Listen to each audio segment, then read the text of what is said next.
Hello dear students, today our topic is role of palynology in plant systematics. In this lecture we are discussing these aspects. Number 1, to briefly introduce the discipline of palynology. Number 2, to describe the pollen characters of systematic value. Number 3, to highlight the various roles of palynology in the plant systematics. First we will discuss what do you mean by palynology. Palynology is the branch of plant sciences which deals with the study of pollen grains. The term was first coined by Ernest Antius and co-workers in 1944. The term is derived from a Greek word pally, which means dust or fine flour. The dominating object of palynology is pollen grain, the point of origin and the carrier for male gametes. Pollen grains represent an extra generation in seed plants, the highly reduced male gametophyte. Therefore, pollen grains are not simply a part of the plant such as leaves or seed, but are the haploid counterpart of the much larger diploid plant body. Pollen grains are often easily disseminated by the wind. During their transport, pollen grains completely separate from the parent plant body and perfectly adapted for their role, that is their role in the transfer of male genetic material, and are able to resist hostile environmental stress on their way to the female flower part. Pollen grains usually possesses a number of variable features. First, the shape and symmetry of the pollen grain. Second, the architecture of its wall, exine stratification, sculpture, structure and type. Number 3, number, position, shape and structure of its aperture are some of the basic characters of pollen grains, which prove very useful in the palynological study of plants. Pollen grains are found almost in every type of habitats. For example, in glacier ice, in the air, over the poles and over the oceans. Fossil pollens are found in peat and other sediments, in lignite, coal and shells. They are evident since Precambrian times, hundreds of millions of years ago. Most primitive angiosperms shed their pollen grains at 2 nucleate stage, whereas in most advanced groups pollen is shed at 3 nucleate stage. Angiosperms mostly have pollen grains of radial symmetry, bilateral symmetry being found in several gymnosperms. Most pollen grains are globose in shape, although boat-shaped, ellipsoidal and fusiforms are also met in different angiosperms. Since most pollen grains, at least in early stages, form tetrads, the outer end of the grain is termed as distal pole, while as the inner end as proximal pole, and the line joining the two poles as polar axis. The line running around the pollen at right angles to the polar axis is termed as equator. Palynology is one of the most effective tools to reconstruct past environment, because exine, the hard outer wall of pollen grains of different species, are unique and can survive in unfavorable conditions for thousands of years. Palynologists can identify many plants that were present in the past. Working with this precious information, archaeologists can then discover more about how humans in the past interacted with their environment. Pollen wall has been a subject of considerable attention for the study of evolutionary history of angiosperms. Nair in 1974 stated that palynological characters have been used in solving several taxonomic problems, including the repositioning of several disputed taxa and interpretation of problems relating to their origin and evolution of different groups. Haywood 1967 has gone up to the extent of stating that exine details of pollen are such that they can be used in plant identification, much in the way that fingerprints are used for the identification of criminals.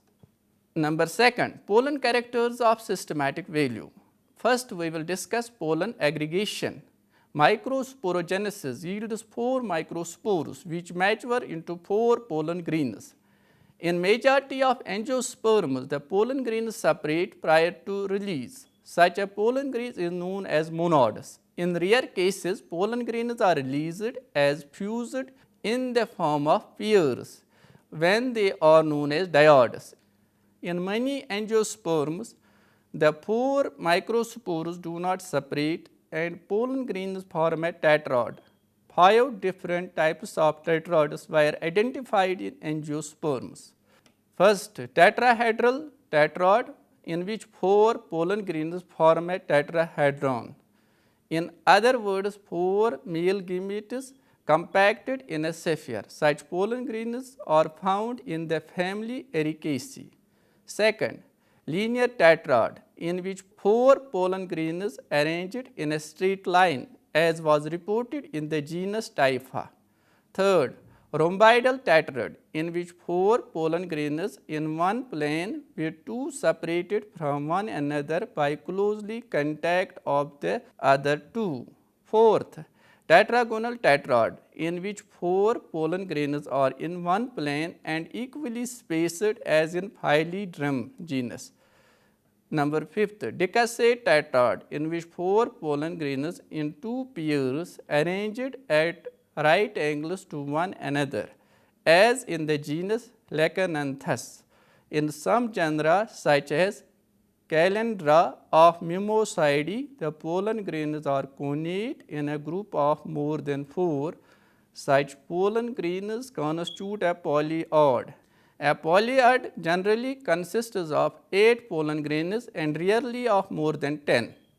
In some members of family like Orchidaceae, for example, Pipera, large number of pollen grains form irregular groups, of which there are more than one group in a theca. These are known as maculae. In subfamily Asclepidae of family Apocynaceae and some members of Orchidaceae, all pollen grains of a theca are fused into a single mass known as pollinium. The pollen grain wall is made up of 2 important principal layers. Outer is exine and inner intine. The exine is hard and impregnated with a sporopollen, a substance that makes it resistant to decay and enables its preservation in fossil records. Exine is further differentiated into 2 layers, outer act exine and inner end exine. The act exine is further distinguished into basal foot layer, radially elongated columella and roof-like tectum. In some taxa, the columella may be replaced by a granular middle layer. Similarly, in some primitive angiosperms, tectum is lacking a tectate pollen grain and some exine appears granular. Abolayers of exine are clearly visible under an electron microscope, but when observed under a light microscope, the inner layer known as nexine includes endexine plus foot layer of ectexine. The upper layers consist of columella, tectum and supratectal sculpturing constitute sexgene. Pollen aperture is a specialized region of pollen wall through which the pollen tube comes out. The exine may be inaperturate, that is without an aperture, or we can also designate it as aperturate. Angiosperms contain 2 basic types of pollen grains, monocolpate pollen grains and tricolpate pollen grains. First, we will discuss monocolpate pollen. Monocolpate pollen grains is aperturate pollen with a single slit running at right angles to the equator. Such pollen grains are characteristics of primitive dicotyledons, several monocotyledons, pteridosperms and cycads. Second, tricolpate pollen grain. Tricolpate pollen grain is having 3 slits, each with a germinal pore in middle and a globose in shape. Pollen with 3 pores is known as triporate, with many pores known as multiporate, accompanied by a variety of surface ornamentations. Pollen grains with ciliates joined at poles is termed as syncolpate. Aperture having 3 branches is known as trichotomossolate. Some families such as Asclepidaceae, Brassicaceae, Poaceae, etc. having a single morphological pollen type, that is only monoporate aperture and somewhat smooth exine surface, is known as stenopallinus or uniopallinus, while as others such as Astraceae, Acanthaceae, Euphorbiaceae, Rubiaceae and Verbinaceae families show different types of pollen grains which vary in shape, aperture, exine stratification, therefore termed as ureopallinus or multipallinus. Plants taxa showing stenopallinus condition is of considerable systematic importance. Dear students, now we will discuss the role of palynology in plant systematics.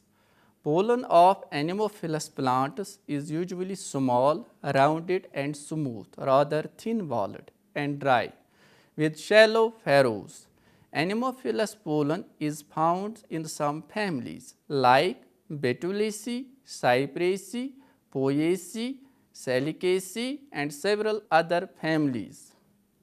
Insect and bird pollinated pollen on other hand is large, sculptured and often coated with adhesive, waxy or oily substance.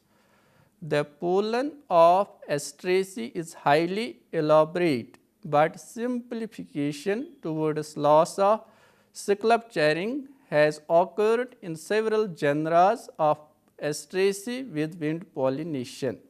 The vestigial scattered patches of adhesive layer on wind pollinated pollen have been considered as evidence of the derivation of anemophily from entomophily. According to Mayer 1975, gymnosperms contain alveolar or granular act exine and laminated end exine, whereas angiosperms contain columnar or granular act exine and non-laminated end exine. Based on pollen morphological studies in monocotyledons, it has been proposed that halobi are not related to other monocots, but are specialized polycarpaceae with Rennellian affinities. Copernua is also of the view that most monocotyledon families could be considered as have evolved from some families such as Ericaceae or Liliaceae.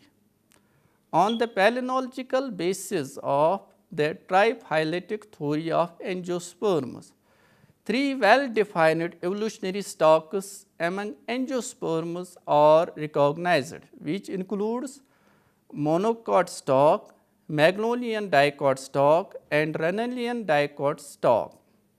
Palynological studies have been very useful in the elucidation of phylogenetic relationships.